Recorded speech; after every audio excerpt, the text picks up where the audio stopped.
My husband told me he is gay after 11 years of marriage and 3 children. And instead of separating peacefully, he hired lawyers to take away my custody, using my postpartum depression from 6 years ago as proof I am a bad mother. What happened in court changed everything. There are conversations for which no preparation is possible. It does not matter how many times you have imagined that something in your marriage does not add up.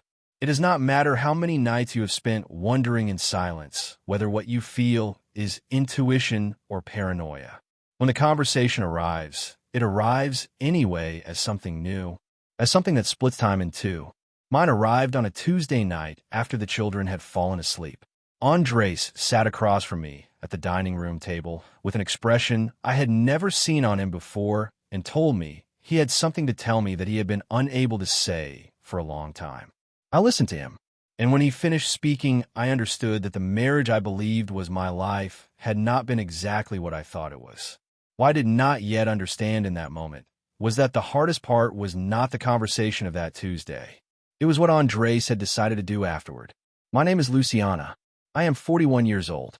I am an independent accountant, mother of 3 children who are 11, 8, and 6 years old. And for 11 years, I was the wife of a man named Andres, who turned out to be a completely different person from the one I thought I knew. Not in the sense that he was bad. Andres is not bad.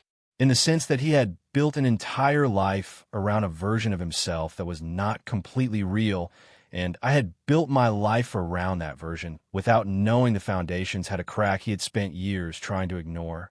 He told me he is gay. He told me he had known since he was young and had believed, with the desperation of someone who does not want that to be true, that he could build a different life, that he had loved me, that he loved our children with everything he had, that he was sorrier than he could express. I believed all of that. What came afterward was what I did not expect. The first days after that conversation were strangely calm. We both cried. We talked for hours. There was an honesty between us in those first days that we had not had in years. That honesty that sometimes appears when there's nothing left to lose by hiding things.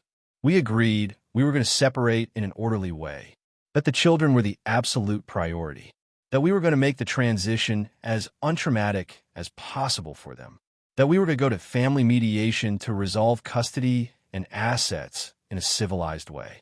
I believed those agreements. I slept that week with something close to the peace of someone who is in the middle of something difficult, but who trusts that the other person is going to behave with the basic decency that 11 shared years deserve. 2 weeks later, I received a legal notification. Andres had hired an attorney, not for the mediation we had agreed to, for a custody lawsuit where he was requesting primary custody of the 3 children with limited visitation for me. The justification his attorney presented was that I had had a severe postpartum depression episode 6 years earlier, after the birth of my youngest child, which had required psychiatric treatment for 8 months, and that history constituted evidence of emotional instability that made my capacity to be the children's primary caregiver questionable. My postpartum depression from 6 years ago, treated, resolved, medically documented as a resolved episode without recurrence, turned into a legal weapon by the man I had slept beside for 11 years. I sat looking at that notification for a time I cannot measure.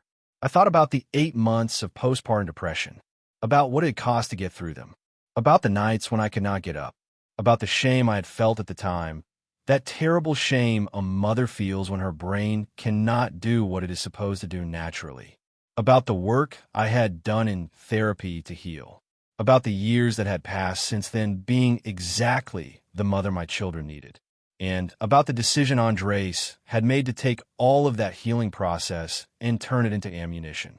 I called my attorney that same night. Attorney Fernanda Mora has spent 17 years in family law, specializing in custody and psychological abuse in separation processes. When I described the situation, she listened without interrupting. While I finished, she asked me 3 things. Whether I had documentation of my postpartum depression treatment, including the medical discharge, whether I had records of my active participation in my children's lives in recent years, school activities, medical appointments, communications with teachers, and whether there were people teachers, doctors, family members who could provide objective testimony about my relationship with my children. I said yes to all three. She told me the case Andres was presenting was the type of strategy that in the legal field is called litigation abuse. The use of the judicial process not to genuinely protect the minors, but to generate pressure on the other party using their history of vulnerability as leverage. She told me it was a strategy that existed and that worked when the other party did not have adequate representation or when the evidence of the party using it was not countered with equally solid evidence. She told me we were going to counter it.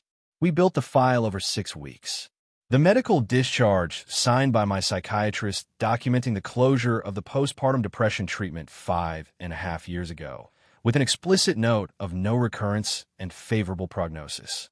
A report from my current therapist, with whom I have maintenance sessions every 3 weeks, describing my current mental health status as stable and my functioning as a mother as consistently adequate. The attendance records for the 3 children's school meetings over the previous 4 years, where my signature appeared in 93% of the meetings and Andres's in 41%.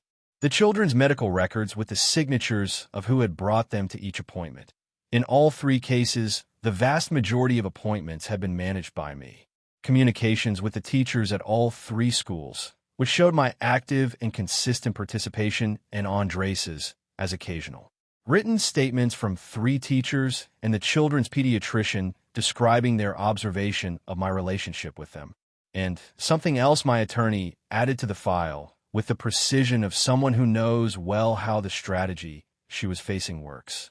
A declaration from my original psychiatrist explaining the clinical context of postpartum depression, that it is a condition with a neurobiological basis that does not reflect the character or capabilities of the person who experiences it, that it responds well to treatment, that it has high recovery rates, and that a treated and resolved episode from 6 years ago does not constitute clinical basis for evaluating anyone's current parenting capacity. The custody hearing was on a Wednesday in March. Andres arrived with his attorney and with the confidence of someone who has calculated that the strategy he has chosen is going to work. I arrived with Fernanda and with the file. Andres' attorney presented my postpartum depression history with the dramatic emphasis he had prepared. He used words like instability and risk and well-being of the minors with the frequency of someone who knows those words generate emotional resonance in any room.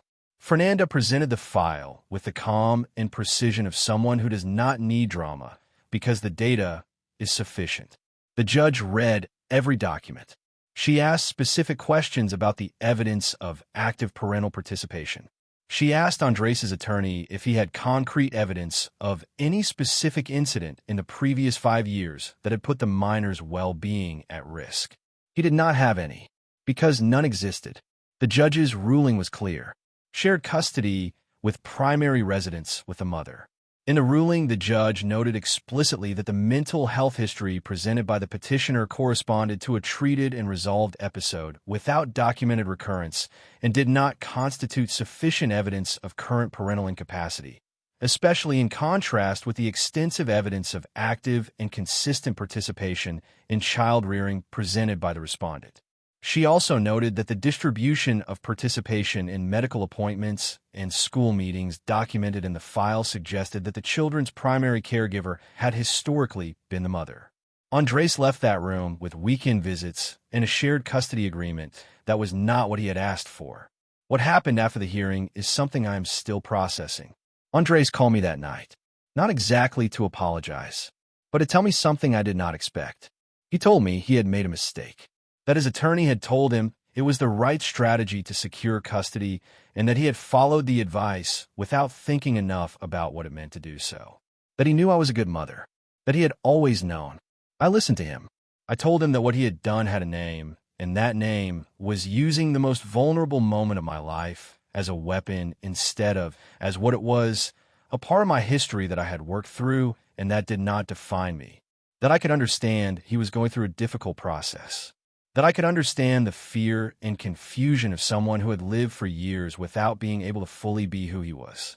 But that what he had decided to do with that fear had been to choose to hurt me to protect himself. And that was going to have consequences in the way we related to each other in the future as co-parents. I hung up. 14 months have passed.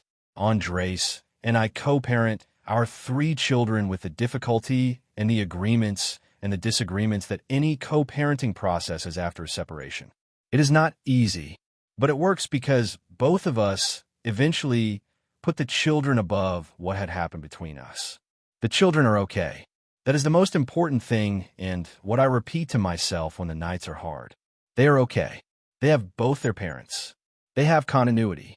They have the security that their parents' separation does not mean they're going to lose either one of them. I am okay. I am rebuilding a life that is completely mine in a way it had not been in 11 years. And that rebuilding has its hard moments, and its moments that feel like fresh air for the first time in a long time. What I want you to take from this story has 2 parts. The first is for anyone who has gone through a mental health crisis and lives with the fear that that history will define them forever. It does not define you. An episode of depression, of anxiety, of any mental health condition you have faced and worked through is not evidence of who you are as a person or as a mother or as a father. It is evidence that you are human and that you sought help when you needed it. That if someone ever tries to use it against you, it should be answered with who you are today and with what you have built since then. The second is more specific but equally important. If you are in a separation process and the other party uses your mental health history as a legal strategy, there is a name for that and there is a way to answer it. Seek legal representation specialized in family law. Document your active participation in your children's lives. Talk to your doctors about the possibility of obtaining current reports on your health status. Your history is not your sentence. It does not have to be your defeat. If this story moved you, comment. Do you know someone who has been through something similar? Like if you believe mental health history should not be used as a weapon in divorces. Subscribe for more real stories. Share with someone going through a difficult separation who needs to know they have tools to defend themselves. Practical tip: if you are in a custody process and have a treated mental health history, document your current status with a mental health professional before any hearing. Records of active participation in your children's lives, medical appointments, school meetings, communications with teachers are objective evidence that speaks louder than any past history.